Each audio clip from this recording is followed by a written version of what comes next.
it is astonishing that we do not spend any concentrated daily practice on mental fitness. Your mental fitness is a foundational to you optimizing both your well-being and performance and healthy relationships. One 10-second thing doesn't change your life, but what if you did a lot of it? And what Harvard-affiliated neuroscientists have shown is that within 8 weeks of practice, you will have rewired your brain so much that in MRI imaging, you can see decreased gray matter in the saboteur region of your brain, increased gray matter in the sage region of the brain.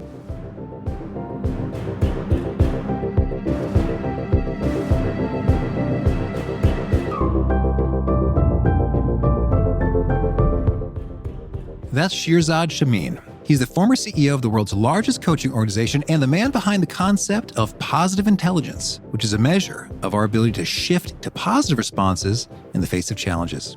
He writes more about this in his New York Times bestselling book, Positive Intelligence: Why Only 20% of Teams and Individuals Achieve Their True Potential and How You Can Achieve Yours. So you'll learn 1, why we can't think our way out of stress; 2, how to take command of your mind in just 10 seconds; and 3, how strengths can turn into saboteurs. If you'd like a quick summary write-up of some of these actionable takeaways, I recommend you sign up for the free Gold Nugget email newsletter found at awesomeatyourjob.com. I'm Pete Mockaitis. This is How to Be Awesome at Your Job. Now, here's Shirzad.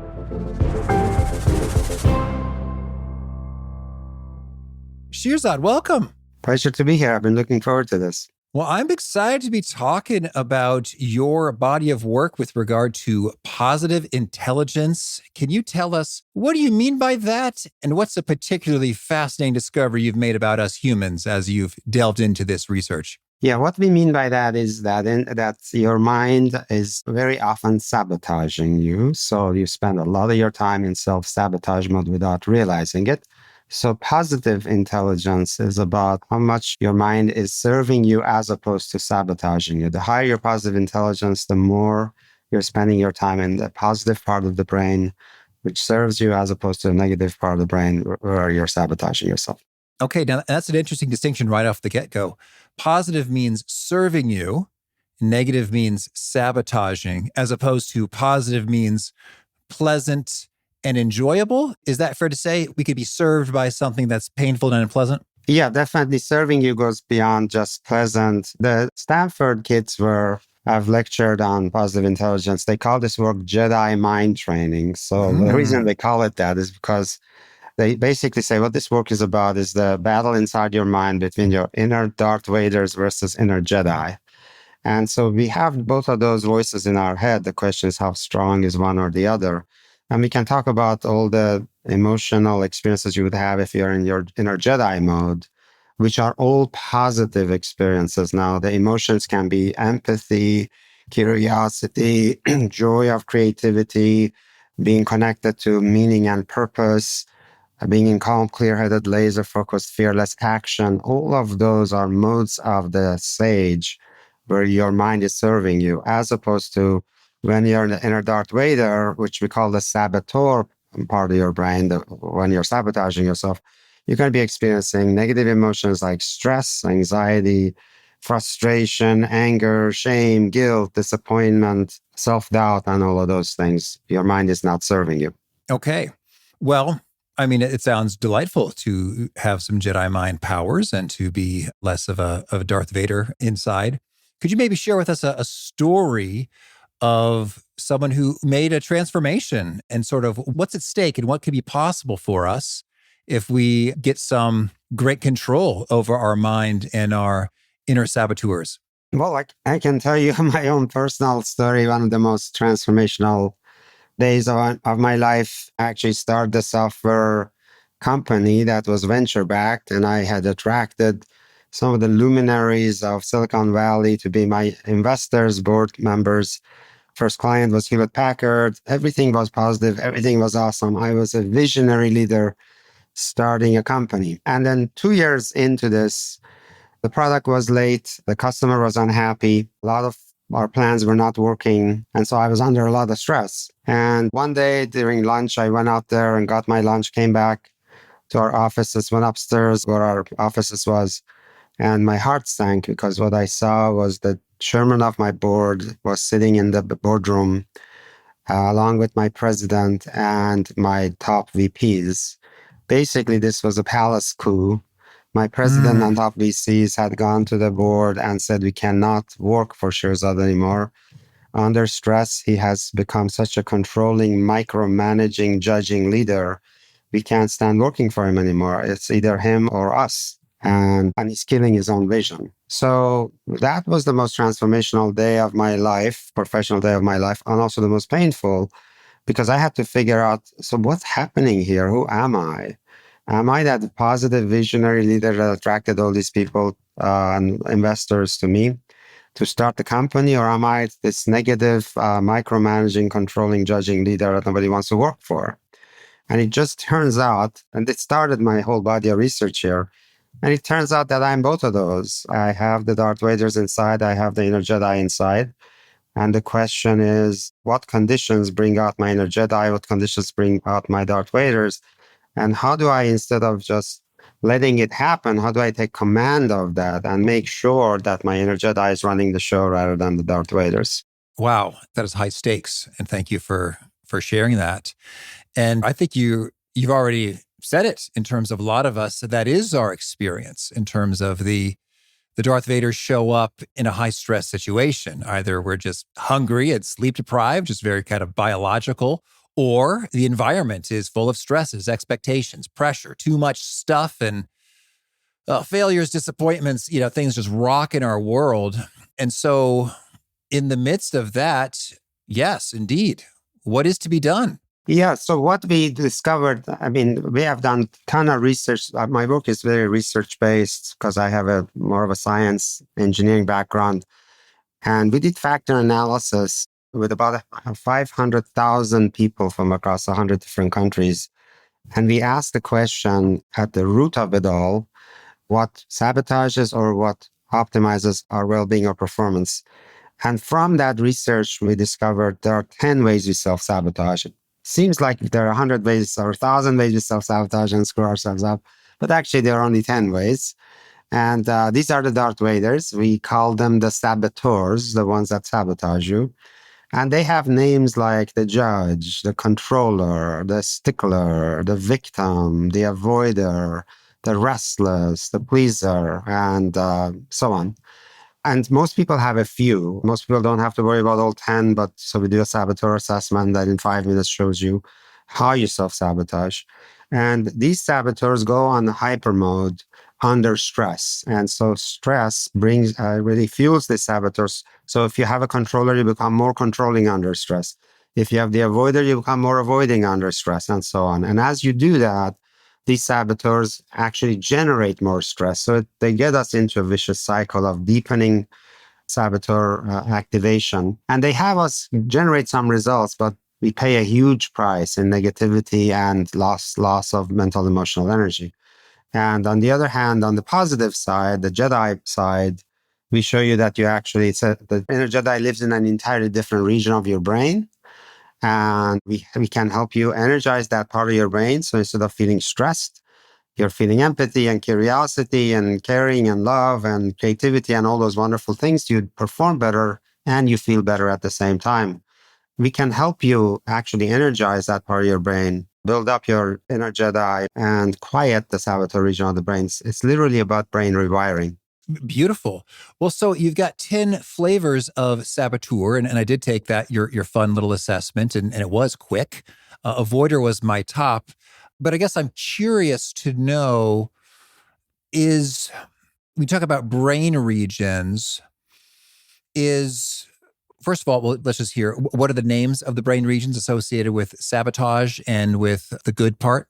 There are a lot of different components that go into the region of the brain that I call the saboteur brain. In my book, there's an entire chapter on it. There's a 20-page neuroscience white paper on our website on it. So there's not a quick answer to it, but what I can say is the saboteur mind is generally a little bit more left-brained, where also your thinking mind lives, as opposed to the inner Jedi, the sage mind, which we call the sage. That's a little bit more right brain. And so we have 10-second techniques where we quiet the saboteur region and where a lot of your fear, stress originates, and energize the sage brain region. And we can practice some of those together. Interesting. So left brain, right brain. Sabotage is more right brain. And so is that right? Correct?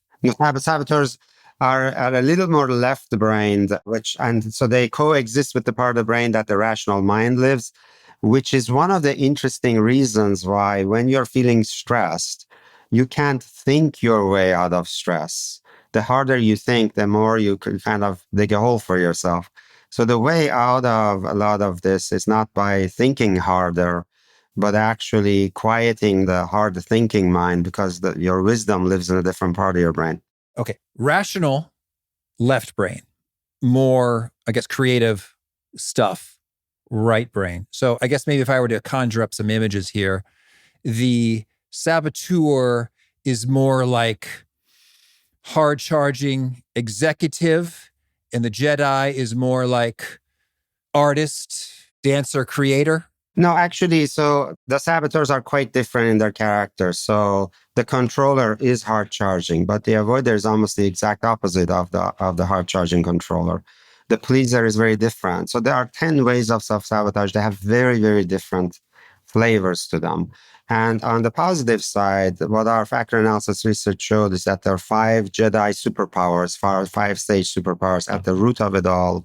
The 5 core superpowers are empathize, which is the ability to really feel empathy, love, and compassion for yourself and others. Explore, which is about being in beginner's mind, truly explore what's really going on with things. Deep curiosity, beginner's mind curiosity. Innovate, which is the ability to really tap into that obvious out-of-box innovative thinking. Navigate, which is being connected to a deeper sense of meaning and purpose, having an inner compass. So what truly brings meaning and purpose to your life.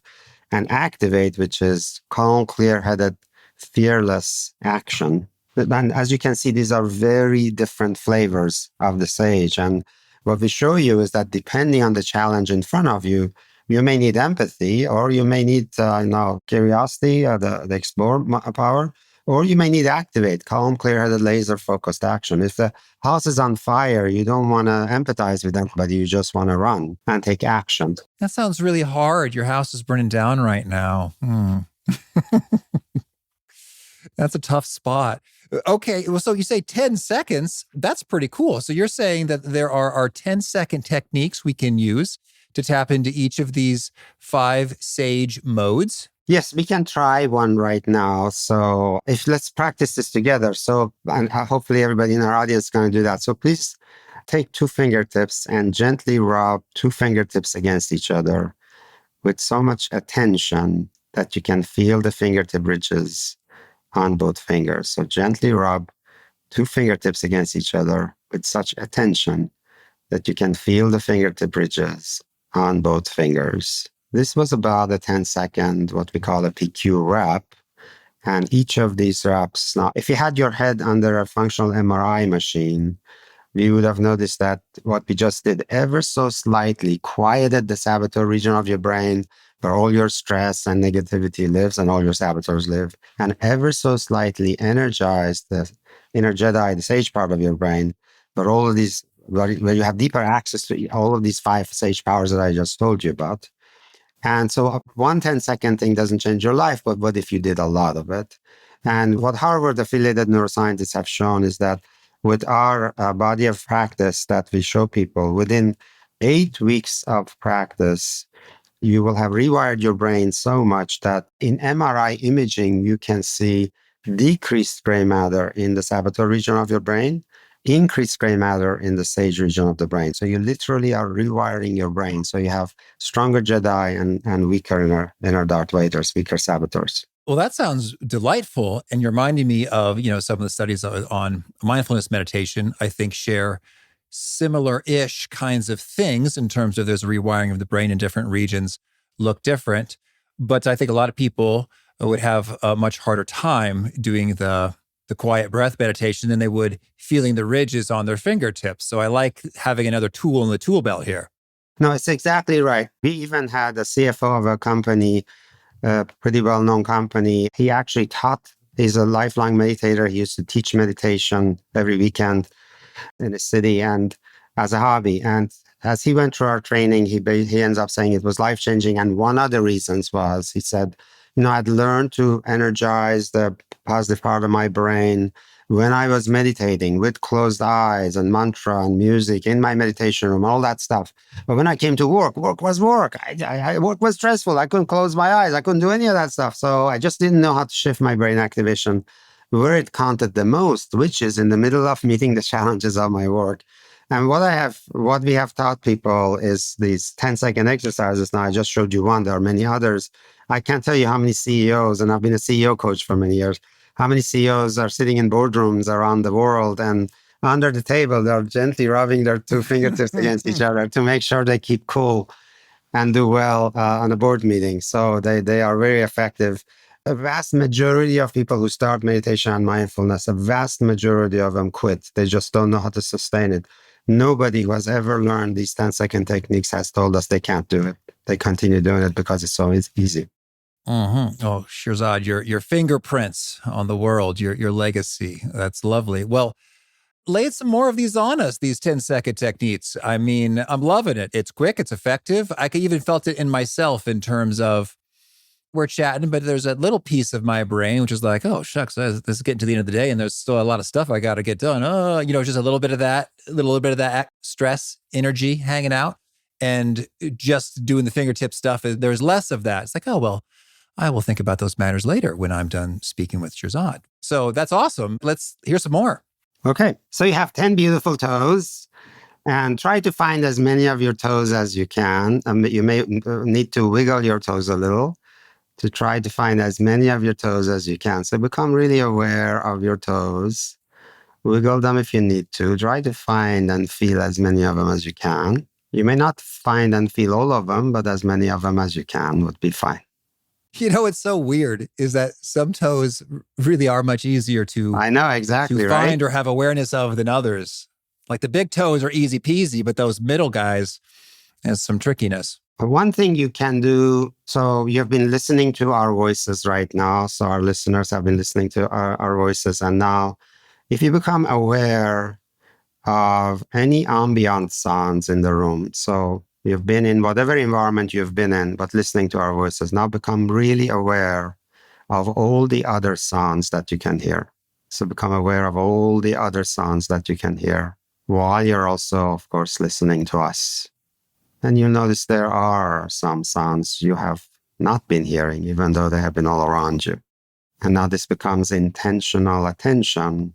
And once again, it's energizing the positive region of your brain and quieting the saboteur region of your brain. Yes, I like that a lot in terms of you've given me 3 exercises, and intentional attention does indeed seem to be the thematic link across all 3 of them.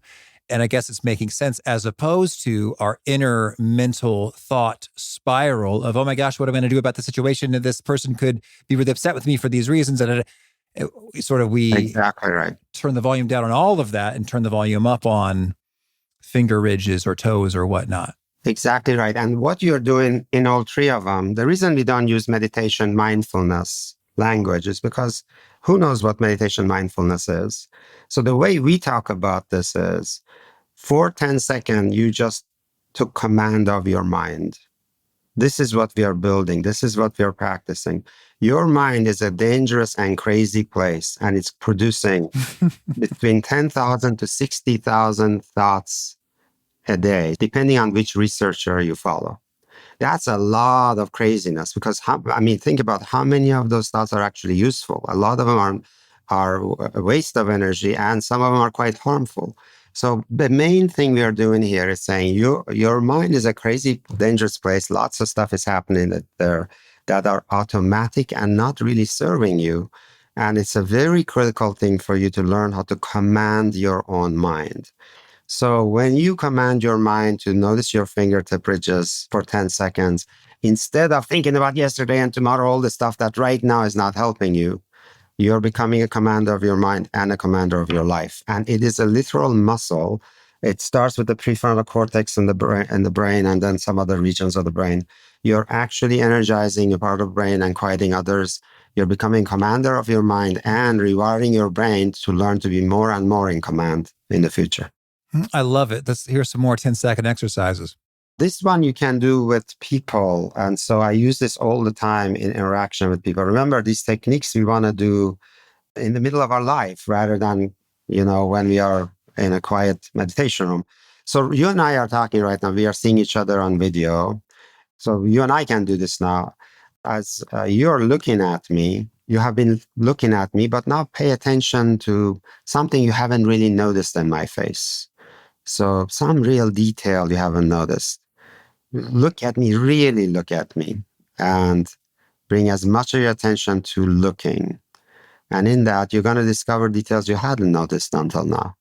And as you do that, you're again energizing the positive region of your brain and getting more connected to me, getting more present and connected with me, which means we're going to have a better interaction. Now, notice you can do this in the middle of having a tough conversation with someone. And you can quiet your angry mind or stressed mind by actually really, really looking at some detail in their face. What did you notice, by the way, Pete, that you hadn't noticed until you start saying this? Well, I bet you've been through this many times, so you won't be offended by anything I say. Well, I was noticing your beard has some darker portions and some lighter portions. With what is it, the Just for Men or the Touch of Gray commercials? The dark says youth and energy, and the light says wisdom and experience. Yeah. So you got Not that going for offended you. at all. I love it. Awesome. So you observed something that was, and now as you were doing it, you were able to still hear me, be connected with me, but you were even more connected because more of your attention was present and connected with me. So anybody can do this at any time. And for those who are not in front of somebody to look at, what I would say is right now just look at something in front of you, whatever is in front of you, and see details in it that you hadn't noticed until now. So whether it's your phone you're looking at, your computer screen you're looking at the wall you're looking at, whatever, just really look at some detail you hadn't noticed until now. And notice what it feels like to be truly looking at things rather than kind of looking at things. Yeah. What's sort of fun about that is there's the word epiphany seems too strong, but there's an emotional sense of surprise and novelty of discovery that somehow feels potent. Yeah. Pete, I love how much of a lifelong learner you are. I love that you're delighted in this. So let's go further. Take a look at the palm of your hand right now. And so everybody in the audience, please take a look at the palm of your hand and look at it as if it's the first time you're looking at the palm of your hand. And begin to notice all of the lines in the palm of your hand, small lines and longer lines, all the ways they cross-connect and cross-sections. Notice that the palm of your hand is not of one color, but many, many shades. Just look at all the shades of the lighting and coloration of the palm of your hand.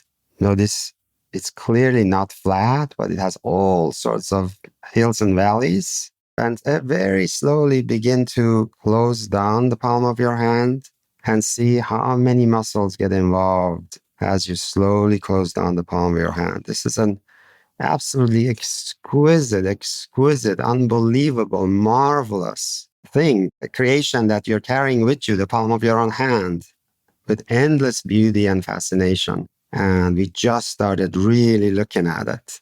And imagine if there's this much more to discover and be fascinated by in the palm of your own hand, what else is there available to you if you really pay attention as you go through your day every day with yourself, with others, with events and life itself.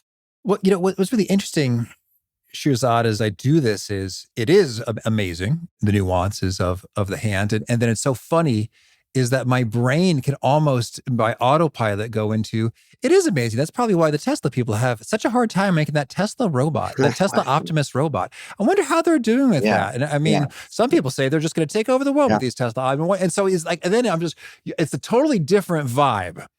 Imagining what's going to happen with the Tesla Optimus robots as compared to looking at your hand and to your point about 10,000 plus thoughts a day, I think many of those thoughts are just kind of superfluous and they're a little bit agitated.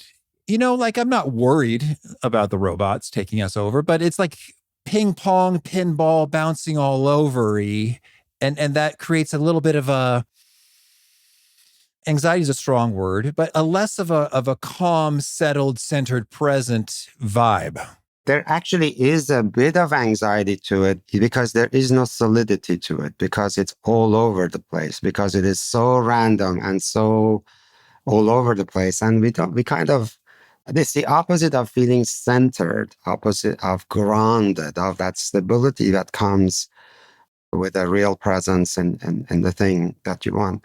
And I noticed, by the way, you had shared with me right before we started, you said one of your saboteurs was the hyper-rational. And the hyper-rational, and we just experienced your hyper-rational, which is the rational mind is a really, really wonderful tool that you have. You have been partially successful because you have a good rational mind. The rational mind is very helpful. And yet, in the moment where you're looking at the palm of your hand in search of the beauty and discovery of this magnificent thing in the palm of your hand, the rational mind of, I wonder what Tesla is doing with this, is not really helping. It is the wrong time to use the rational mind. It's just distracting. And of course, the bigger challenge with the hyper-rational is when it comes to relationships and when it comes to conflict. People with the hyper-rational too often think, okay, we are having this argument here. Okay, I understand. Here are the three ways we can fix the problem. And the hyper-rational goes into rational solution creation for issues of conflict with another human being, paying not as much attention to what truly matters in conflict, which is how the other person is feeling, and really having them feel heard and acknowledged and cared for. And in that, the hyper-rational is trying to solve the problem, and the other person feels that they're not being cared for, heard, and that there is an intellectual arrogance that's coming across saying, I have the answers, let me tell you. And it's all unintended, right? We think rational mind is a good thing, let's use it, but it's not the right tool at all times, and especially not in relationship and conflicts. Yes, and that is one of the themes inside each of your saboteur profiles is an overused strength. Exactly. So the overused strength in the hyper-rational is the rational mind being overused and abused. That's what makes it a saboteur. Another saboteur you shared with me was your pleaser saboteur, which I share with you. I have that too. Now, the strength that I can guarantee you, if I hear somebody like you has the pleaser saboteur, I can just tell you what I believe what is one of the greatest natural strengths. I believe you were born with a predisposition to be very sensitive and kind and giving and empathic. Those are wonderful, wonderful qualities. And those are some of my natural qualities too. When taken too far and overused and abused, they become the pleaser saboteur. When we give and give and give, and have a hard time saying no, having a hard time asking, having a hard time setting boundaries, and have a need to be liked as we are giving and to please others, which of course, again, it costs us and it costs the relationship. So the overuse of that empathy strength becomes the pleaser. And we can talk about every saboteur in that context. Well, I'm curious with these 10-second exercises and your 8-week program, you mentioned rep. And so I immediately think about, strength training. And there's all kinds of studies about, sets and reps and sessions and for maximizing growth or strength or endurance. And so I'm curious, what's sort of the volume, if you will, of reps that really makes an impact in reshaping our brains? What we have learned is that we need about 6 weeks of practice. In the book, I write about, we have all heard about 21 days in a row of doing a new thing begins to build enough neural pathways so that the new thing becomes a little bit more automatic. The old thing begins to take a backseat. But that's theoretically correct. But in practice, what we find is that most people who start getting into a new practice, they have good days and bad days. So they usually don't go 21 days in a row doing the new thing and not doing the old thing. It's a mix back and forth. And so what we find is we need you for 6 weeks of practice. And during those 6 weeks, we need you to do about 10 to 15 minutes a day of these exercises of intercepting your saboteur, energizing your sage brain, and choosing more of a sage response. And then the positive ways of your brain have some fighting chance against the negative side because you're laying neural pathways, building up muscles. And this brings up the topic of, we call our work mental fitness. And the reason we call it mental fitness is that we really want people to wake up to the fact that if a lie you have probably told yourself all your life is that transformation, significant personal transformation, is mostly about insight. If I do that, read that next book, do that next workshop, listen to that next podcast, and get the aha, I'm done, I'm transformed, I'm much better. But the thing is, we all have experienced life-changing books, life-changing workshops, life-changing talks, where we say, oh my God, this was life-changing. 2 months later, we're back to the same old behavior. Why? Because our old habits, which are the saboteur habits, they are automatic habits because they have been repeated enough so that they live in the brain in the form of neural pathways that automatically generates those reactions. You can't fight the muscle, and those are neural pathways are, I call them the muscles and the mental muscles. So your saboteurs have mental muscles. You don't fight the muscles of your saboteurs with insight of your sage. You need to fight the muscle of your saboteur with new muscle of your sage. So you need to build the muscles of your inner sage, inner Jedi. And what we find is about a minimum of 6 weeks, about 10 to 15 minutes of practice for you to begin to feel the automaticity of the sage way of doing things against the saboteurs. And are these 10 to 15 contiguous minutes or 10 to 15 interspersed throughout the day? No, they can be in interspersed. We created, when we found out most people can't do it on their own because there are different things to do and most people just can't quite put it all together. So we have created an app that a lot of organizations like Hewlett-Packard, Siemens, and others are giving to their employees.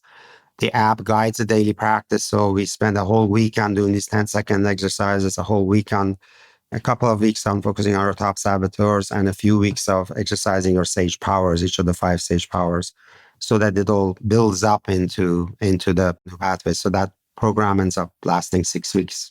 Mm-hmm. Excellent. Well, tell me, anything else you want to make sure to mention before we shift gears and hear about some of your favorite things? Well, I would love everybody to know that there's a free saboteur assessment. So in 5 minutes, you can get your saboteur assessment results, see how you self-sabotage, and that's on positiveintelligence.com/assessment.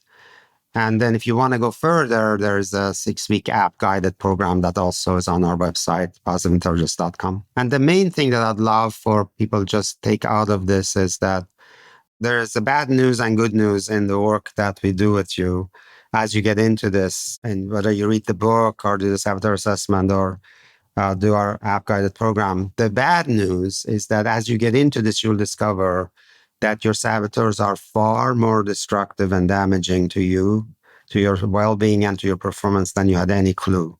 That was one of my discoveries, devastating impact. That's what was happening in the day that in the palace coup, in my boardroom, my saboteurs were basically destroying my career and they almost destroyed my marriage. Now, the good news is much stronger than the bad news. The good news is once you tap into your sage powers, your inner Jedi, you realize you are far more magnificent than you had any clue you are. You really are far more magnificent than you had any clue you are. Your saboteurs have talked you into believing a lot lesser of yourself than you truly are. So part of our work is help you remember who you truly are, and who you truly are is far more magnificent than you can remember. Big thanks to Shirzad for sharing his wisdom with us. And big thanks to our sponsors. Check them out. One sponsor to check out is Quince. Quince clothing looks and feels great at an impressive price. Quince's holiday season lineup is simple and smart, including $50 Mongolian cashmere sweaters and stylish, durable wool coats. Quince partners directly with ethical factories and top artisans, so they cut out the middlemen to deliver premium quality at half the cost of other high-end brands. That means you get to give luxury quality without having to stomach the luxury price tag. I have been loving my Quince red cashmere beanie cap. It holds up super well for cashmere and really for anything. There's no holes, there's no snags, there's no tears. It is so soft, toasty, warm, and delightful. I'm wearing it this very moment, in fact, because I usually am. So give and get timeless holiday staples that last this season with Quince. Go to quince.com/awesome for free shipping on your order and 365-day returns. Now available in Canada too. That's QUINCE.com/awesome. Free shipping and 365-day returns. Quince.com/awesome. One sponsor to check out is my other company, Cashflow Podcasting. If you've ever considered launching a podcast to support your business or personal brand, or you already have one, my biased opinion is that Cashflow Podcasting is the very finest firm to handle your content. That silky smooth audio you hear from me and my guests comes from the fine audio engineers at Cashflow Podcasting. They offer great quality at a reasonable price. Fun fact, even if your audience is tiny, having a podcast dramatically increases the chance that valuable strangers will spend 30 plus minutes chatting with you. Our clients have seen tremendous business results from their podcasts by building new relationships, trust, and revenue. Cashflow Podcasting walks you through every step of a podcast launch and gives each episode a rigorous 25-point quality control review, and clients receive unlimited ongoing coaching support. So if you're at all podcast curious, I'd love to have a 10-minute zero-pressure chat to be of service. Snag a time with me at awesomeatyourjob.com/chat. That's awesomeatyourjob.com/CHAT. This message comes from Capital One. The Capital One Venture X Business Card has no preset spending limit, so the card's purchasing power can adapt to meet business needs. Plus, the card earns unlimited double miles on every purchase, so the more a business spends, the more miles earned. And when traveling, the Venture X Business Card grants access to over 1,000 airport lounges. The Venture X Business Card. What's in your wallet? Terms and conditions apply. Find out more at CapitalOne.com/VentureXBusiness. Beautiful. Thank you. Well, now could you share a favorite quote, something you find inspiring? All that is not given is lost. Lovely. And a favorite book? I think The Power of Now was one by Eckhart Tolle, was one that oriented me towards these ways of thinking early on in my practice. All right. And is there a sound bite or a nugget you share that seems to get repeated a lot and retweeted and folks are quoting back to you often? Take your hand off the hot stove. And what we mean by that is that the pain is helpful for you for a second, split second, because if you put your hand on the hot stove and you don't feel pain, you'll keep your hand there and it'll burn to the bone. So therefore, pain is very good for you. Similarly, negative emotions are really, really, really helpful for you. Anger, shame, guilt, disappointment, stress, frustration. All these are very helpful to you as an alert signal that says, hey, buddy, pay attention. But if you continue feeling those feelings after that alert is delivered, you're keeping your hand on the hot stove and wondering why life is so hard. So take your hand off the hot stove, feel those negative emotions, learn from the alert signal they're delivering, then begin to do these 10-second exercises, shift your brain activation so you shift to the positive part of the brain to figure out how to deal with the thing that's causing you stress, upset, frustration, guilt, shame, whatever. Take your hand off the hot stove. All right. And if folks want to learn more or get in touch, where would you point them? PositiveIntelligence.com and then PositiveIntelligence.com/assessment for the Saboteurs assessment. And then you can also in PositiveIntelligence.com see our app-guided program where you can actually build and rewire your brain. Okay. And do you have a final challenge or call to action for folks looking to be awesome at their jobs? You spend every day in some habits that you just assume that they are important for you. There are hygiene habits. You brush your teeth, floss your teeth, hopefully take a shower occasionally, do physical exercise. There are a lot of things we do, we spend time and effort on. And it is astonishing that we do not spend any concentrated daily practice on mental fitness. So we do physical fitness, physical hygiene, but we don't do mental fitness. And it's the big missing. It's the big thing that we are bringing in. So I'd love for you to just ask yourself, how willing are you to actually invest in daily practices that build your mental fitness? Because from our research, what we're showing is that your mental fitness is a foundational to you optimizing both your well-being and performance and healthy relationships. Are you willing to invest 10, 15 minutes a day, not just for a day or for a week, for 6 weeks, but for 6 years, for the rest of your life? Because that's what it takes to significantly elevate yourself to a whole new level of mastery and activating your actual potential. That's what I do every day. It's in my calendar. I am going to do mental fitness as much as I'm also going to do physical fitness or in these other habits. So my challenge to the audience is really look at yourself and say, how much do you want significant shift and transformation? If so, are you willing to build and maintain the mental muscles it takes? Are you willing to commit to mental fitness? All right. Shirzad, thank you. All right, Pete, this has been a pleasure. Wonderful questions. I really enjoyed this.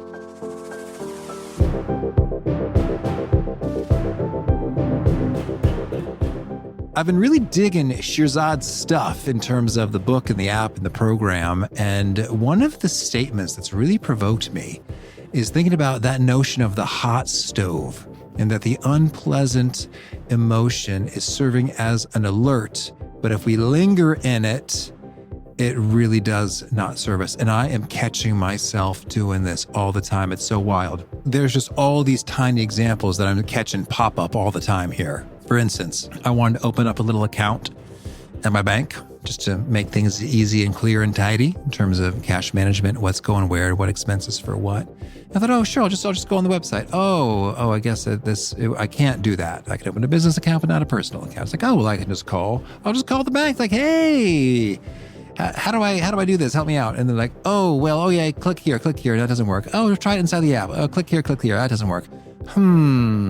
Well, I guess you can come over to the branch. And so this whole process took an hour, and they were perfectly kind and pleasant and friendly during that. And yet I was just kind of in a funk about it in terms of, this is so silly. You're one of the largest banks in the world. How come you can't figure this stuff out? This is ridiculous. Your software is, all that chatter when it doesn't do that much for me, as opposed to if I take this positive intelligence perspective, I could notice, oh, okay, I'm feeling irritated and I'm judging this as some stupid stuff I shouldn't have to deal with. Okay, well, I can just take that information. I feel frustrated by this inconvenience and this is taking too much time. And I have been alerted, so that might spark some possibilities. Okay, well, maybe I should switch banks, or maybe I should just bear that in mind and planning out the day and have some great podcasts or audiobooks ready to listen to on the journey there and back, et cetera, et cetera. But just stewing in it and fuming in it consumes energy and is not so helpful in terms of getting things done effectively and getting good results. And then being present in a positive way for folks I care about. So really nice awareness heightened coming out of Shirzad's wisdom here. If you want to check out the show notes or the transcript or the links to items that we've referenced, please drop on by awesomeatyourjob.com/EP1107. Hope to catch you next time, and peace.